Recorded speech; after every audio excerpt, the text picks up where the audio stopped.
heated day on Capitol Hill as Dr. Anthony Fauci faced questioning from a House Select Subcommittee on the 2020 coronavirus pandemic and the federal government's response. It's Fauci's first public hearing since he left his government role back in 2022 after 5 decades of service. ABC's Rena Roy has more.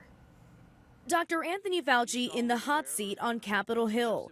Lawmakers questioning the former director of the National Institute of Allergy and Infectious Diseases about the government's response to the 2020 COVID-19 pandemic. Some zeroing in on mask regulations, social distancing, and vaccine guidelines. Business closures? Early on, when 5,000 people were dying a day, yes. Church closures? Same thing. Stay-at-home orders? These were important when we were trying to stop the tsunami of deaths. Fauci denying accusations he meddled in research about where the virus came from. Do you agree that there was a push to downplay the lab leak theory? Not on my part. While the committee chair said the focus of the hearing was to learn lessons and better prepare for the future, Republican Marjorie Taylor Greene unleashing an attack on Fauci. Do you think that's appropriate? Do the American people deserve to be abused like that, Mr. Fauci? Because you're not doctor, you're Mr. Fauci in my few minutes. Several Democrats jumping in to defend Fauci. Mr. Chairman, objection. Mr. Chairman, objection. I reclaim my time. I reclaim my time, Mr. Raskin. Gentlelady will suspend.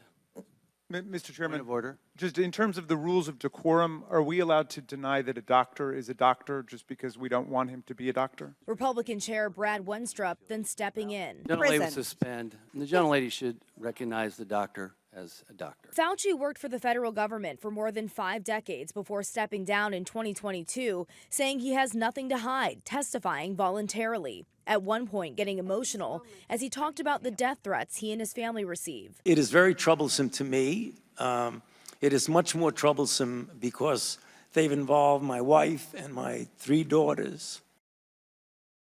Democrats did acknowledge mistakes were made along the way in general, but called the GOP-led investigations a wild goose chase, saying that they're spreading more misinformation than actually looking at what can be fixed for the future. Rena Roy, ABC News, New York.